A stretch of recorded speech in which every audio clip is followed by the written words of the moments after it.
혹서기 때는 너무 더울 때는 사실 지상 3m 이상 올라가 있기 때문에 거기에 차광을 활용을 해서 우리가 야외 활동할 때 7, 8월에 양산을 쓰는 그런 효과랑 똑같이 활용하신다고 생각하시면 됩니다. 그래서 작물 교체 시기를 일반 농가들은 이런 온실을 가지고 지금 12월 혹한기를 완전히 넘어서서 생산해서, 즉 노지에서 생산 못할 때 생산하고자 하는 그런 뜻으로 그런 생각을 가지고 많이 이 온실을 활용하나, 저는 이제 친환경 농업을 하는 입장에서는 이렇게 불리한 조건에 교체하는 시기가 꼭 필요하거든요. 그래서 혹한기에 1월 달에 교체를 하고 2월 초에 아주 심기를 해서 6월까지 생산을 한 뒤에 또 혹서기 때 7월은 너무 덥지 않습니까? 식물은 우리와 같은 환경에 있기 때문에 가만히 일을 안 해도 사람이 혹서기나 혹한기 때는 에너지를 쓰고 지치는 것처럼 식물도 그렇기 때문에 저희는 7월에도 그때 교체기를 삼아서 이런 온실을 활용을 합니다. 그러면 그런 좋은 온실이 평당 40만 원, 50만 원짜리 또는 100만 원짜리 온실이 과연 우리 농업에 꼭 정답이냐? 저는 그렇게 생각하지는 않습니다. 물론 활용하는 방법이 다르니까 뭐 꼭 필요한 시설로서 활용하시는 분도 계시겠지만, 특히 유기농 하는 입장에서는, 특히 처음 접하는 우리 귀농 귀촌 하시는 분들은 이런 온실을 활용해 보면 어떨까 싶습니다. 이런 온실은 단동 온실이라고 하는데요, 평당 가격이 앞에서 보여드린 그런 온실보다 4분의 1 정도의 수준에 불과합니다. 이런 온실을 활용하는 방법은 당연히 단가가 좀 싸기 때문에 단열 효과는 좀 더 떨어집니다만은 어떻게 활용하냐면 당연히 무가온을 하고요. 시기에 맞게 적절하게 3월 초 내지는 지역에 따라 약간 다릅니다만 남부지방은 뭐 2월 중순 이럴 때쯤 토마토를 심으면 가능할 것 같습니다. 그리고 토마토가 끝나는 6월이 지나면 여름에 이제 애호박을 심습니다. 애호박은 시기가 있는데요. 특히 애호박 같은 경우는 이제 추석을 맞춰서 심고, 그다음에 겨울에 추워도 사실 클 수가 있는 그런 품목, 즉 시금치를 심어서 돌려짓기를 합니다. 시설의 특징을 보면 일단 비닐이 2겹 정도가 일반적이고요. 거기에 이제 비닐을 1겹을 하고 아주 두꺼운 보온재를 활용하는 것은 이제 각자 시설이라든지 지역이라든지 그다음에 본인이 심고자 하는 품목에 대해서 본인이 선택하면 되겠습니다. 그러나 온실이 좀 낮은 관계로 습도가 좀 높습니다. 그다음에 지온 관리하기가 사실은 연동 온실보다는 조금 불리합니다만은 심는 시기를 좀 늦게 하면서 여기도 볏짚을 활용하고 두둑을 높이고 3월 달이면 그래도 온도가 좀 낮은 온도니까 투명 멀칭을 하고, 그다음에 혹서기 때는 상향에 너무 더워서 뜨거운 열기로 식물이 견디기 힘드니까 상향식에 환풍기를 설치하는 것이 좋습니다. 그 초기 투자 비용을 좀 더 적게 한 뒤에 출발을 해서 해보는 것도 굉장히 경험을 해보고 본인의 실력을 조금씩 늘려나가는 게 좋다. 역시 여기는 작물 교체 시기는 연동온실보다는 한 달 정도 빠르게 할 수밖에 없다. 물론 지역적인 특성이 있어서 조금의 차이는 있습니다. 그 다음에 혹서기 8월 정도의 작물 교체 시기로 삼아서 활용을 하고 있습니다. 이번에는 시설 내 작물 환경에 대해서 말씀드리도록 하겠습니다. 자, 우리가 광합성 많이 들어보셨죠? 광합성은 에너지를 만드는 공장이라고 생각하시면 되겠습니다. 에너지를 만드는 공장이 온도가 필요하죠. 그 다음에 빛이 필요하고 CO2가 필요합니다. 이렇게 보시면 되겠습니다. 온도 강제적으로 올리는 것은 우리가 난방을 하면 되겠죠. 뭐 전기 에너지를 쓰든 뭐 유리를 쓰든 온도를 그렇게 올리면 되나, 햇빛이 들면 온도도 올라가고 빛도 들겠죠. 그러나 CO2는 여름에는 크게 문제되지 않습니다. 대기 중에 충분히 우리 식물들이 필요로 한 양의 CO2가 있어서 가능하나, 온도가 낮은 겨울에 다 밀폐해 놓기 때문에 사실 좁은 공간에 사람이 많이 들어가 있으면 산소가 부족하듯 식물도 그런 CO2가 현상이 나올 수 있으니 관행 농가에서는 CO2를 강제적으로 투입을 합니다. 이제 탄산가스 시비라고 하는데요. 결국은 그것은 뭐냐면 투자죠. 투입이고 그런 아무래도 비용이 발생하겠죠. 이제 유기농업에서는 그런 걸 활용하지 않다. 자세한 내용은 또 기회가 있습니다. 그다음에 수분이나 이동 증산이 이건 호흡작용인데요. 시설 내 아무래도 겨울에는 온도 때문에 다 문을 닫아놓기 때문에 환기가 잘 되지 않습니다. 약간의 바람이 흘러요. 너무 많이 강하게 태풍처럼 오는 것도 아니지만 너무 움직이지 않으면 사실 우리가 습도가 많이 차 있는 거나 그렇게 보시면 되겠습니다. 호흡작용이 필요하고 광환경에는 아까 앞에서 광합성에도 나왔지만은요. 일장이라는 것은 우리의 기후를 좀 이해하고 가셔야 됩니다. 온실이 모든 것을 해결해 준다라고 생각하시면 그건 착오입니다. 여름에는 우리는 해가 충분하고 일정하게 남습니다만은 겨울에는 일장이 짧기 때문에 많이 부족합니다. 그러면 우리가 투과율을 높이기 위해서는 비닐이라든지 하나라도 덜 쳐야 됩니다. 그러면 뭐가 떨어지나? 다시 보온이 잘 안 되겠죠. 그래서 두 마리 토끼를 한 번에 잡기는 어렵습니다. 그래서 투과율과 일장을 생각해 두고 그다음에 요즘에는 보광을 인위적으로 보광을 하기도 합니다. 이건 일반적인 거기 때문에 제가 넣어놨습니다. 이거 탄산가스는 앞에서 말씀드렸다시피 겨울에는 부족하기 때문에 일반 농가들은 겨울에 비용을 들여서 시비를 합니다. 온도에는 우리가 온도도 굉장히 중요한 부분인데요. 공격적인 난방을 하는 가온을 할 것이냐 아니면 보온을 할 것이냐. 일단 관행 농가들도 보온을 하고 그 다음에 가온을 당연히 하겠죠. 그래서 보온 위주로 가되 지나치게 가온이 경제성이 있는지 없는지를 굉장히 따져봐야 된다. 그리고 온도는 밤낮의 온도가 당연히 필요합니다. 무조건 높아서 된 일은 아니거든요. 그래서 이제 적절한 온도를 유지하는 것은 좀 더 자세한 얘기는 나올 수 있으나 또 여기서 중요한 것은 지온입니다.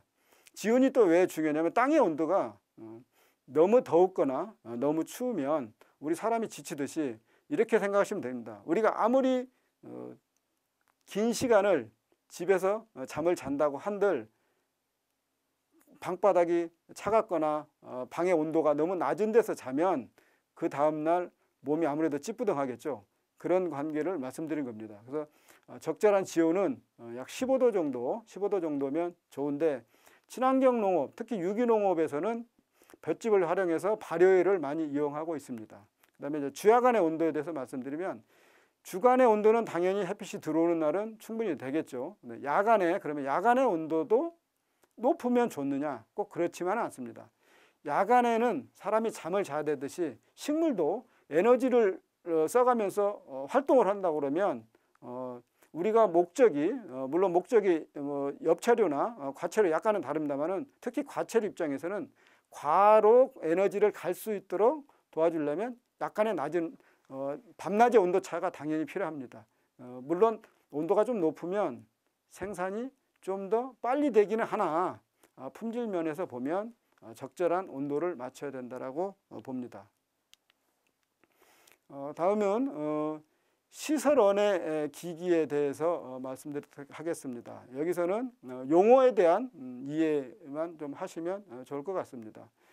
요즘 TV에서 많이 나오죠. 스마트팜이라고 해서 예전에 20년 전에는 사실 자동화 컨트롤이 거의 없었습니다.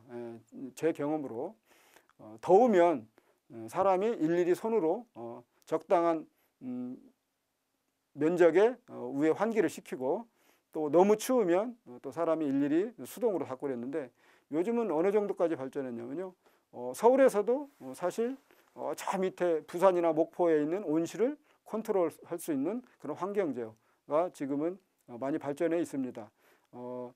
모든 것을 자동화하는 것이 꼭 답이냐? 꼭 그렇지는 않습니다. 규모에 따라 다르긴 해도 일부 필요한 것은 우리 유기농하는 입장에서는 일부 과학은 수용하고 그다음에 지나친 비용 투자 이런 거는 굉장히 고민해 봐야 된다 이렇게 생각합니다. 그다음에 예전에는 감으로 물을 줬죠. 관수 장치가 있는데 감으로 내가 촉감으로 이런 게 있는데 지금은 컴퓨터가 다 알아서 필요한 양의 물을 공급해주고 또는 과하면 끊어주고 이렇게까지 하는데 우리는 유기농은 땅에서만 하지 않습니까? 그래서 수분 측정기 같은 경우는 손으로 만져봐서 느끼는 것보다는 지금 수분 측정기 이런 거는 활용하면 아주 좋을 듯 싶습니다. 그다음에 방제기가 있는데요. 방제기는 결국 이제 식물이 병이 들거나 병을 예방하는 차원에서 쓰는데요. 무인 방제기는 말 그대로 사람이 없이 지금은 스위치만 눌러도 하는데 제가 예전에 저는 관행으로도 농사를 일부 몇 년을 졌는데요. 그때 무인 방제기가 있었습니다만 지금은 무인 방제기를 쓰지 않습니다. 친환경 농업의 주 목적은 저투입이고 그다음에 그런 방제를 하기 전에 예방이 더 우선이기 때문에 그럽니다. 안개 또는 연기를 피워서 하는 방제하는 기계들이 있습니다. 그다음에 지금은 또 노동력 절감을 위해서 운반 내일기라든지 작업기 높은 곳에 올라갈 때 뭐 상자를 놓고 올라가나 이런 일이 없도록 이제 이런 좋은 과학들은 저희들이 적극 활용하는 게 좋겠습니다. 그리고 우리가 농산물을 생산해서 선별 포장할 때 여러 가지 방법이 있는데요. 형상 선별기라는 것은 모양 따라 크기나 뭐 그다음에 형태나 이런 걸로 봐서 하는 거고 이제 무게는 당연히 뭐 잘 아시겠죠? 무게대로 선별하는 거. 요즘은 비파괴 선별기라고 해서 파괴하지 않고 예전에 우리가 수박을 맛있는 걸 고를 때는 어떻게 했습니까? 잘랐죠. 잘라서 맛을 봐야 그게 당도가 있다 없다 했는데 요즘은 그냥 기계만 통과하면 당도가 어느 정도라는 것을 이만큼 나와 있으니까 사실 이런 거는 꼭 유기농 농사에만 적용이 아니라 관행 농사를 하는데 내가 정말 대량으로 많이 생산하고 있다. 그러면 그런 비파괴 선별기 같은 경우는 가격이 워낙 이제 고가라 단체 농협이라든지 이런 데서 활용하는 지역을 찾아서 활용하는 것도 괜찮은 방법이라고 생각합니다. 이번에는 시설 내 생리작용 및 병해충에 대해서 알아보도록 하겠습니다. 우리가 농업을 시작할 때 이제 토마토가 됐던 어떤 식물을 심기 전에 먹을 걸 미리 주지 않습니까? 밑거름을 주지 않습니까? 비료를 일반 농가들도 많이 주고 친환경 농가들은 친환경 비료를 주는데요. 살포 후 약 2주 정도는 땅속에서 좀 둬서 가스가 충분히 나올 때 그 다음 작업을 이어가라는 뜻에서 제가 표시를 해놓은 겁니다. 화학 비료만 가스가 나오는 게 아니고요. 친환경 농업에서는 그 유박 비료를 많이 쓰기도 하는데요. 유박 비료도 가스가 발생을 하거든요. 그래서 그 가스가 나오면 그 어린 식물을 심어놓고 나면 뿌리가 상해서 활착하는데 굉장히 어려움이 많습니다. 그런 걸 예방을 하려면 2주 정도 시간을 두고 미리 뿌리는 뒤에 골고루 섞어주는 노타리 작업을 한 뒤에 두둑을 만들고 이런 순서로 하면 좋겠습니다.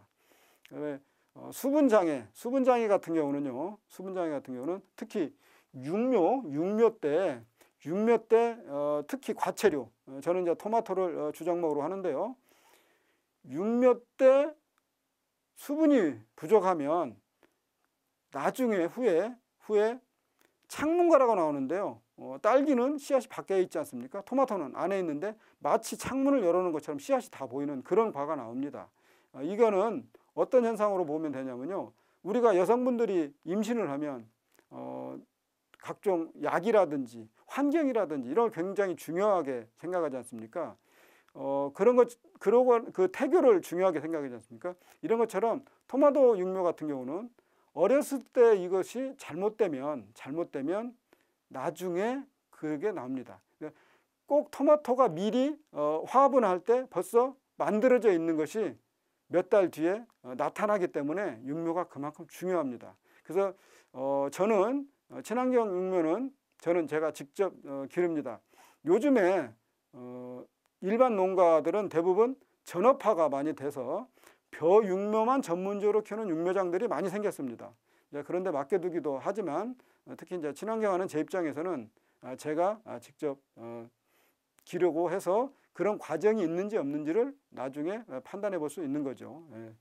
배꼽소변 같은 경우는 일정한 부분들 석회 결핍장이라든지 이런 것이 오면은 나중에 그런 게 오니까 사실 수분과 관계된 부분들도 굉장히 중요하다. 사람도 수분을 많이 섭취하라는 것처럼 뭐든지 지나치면 안 되겠습니다만은 너무 부족해도 안 된다는 것을 제가 말씀드리는 겁니다.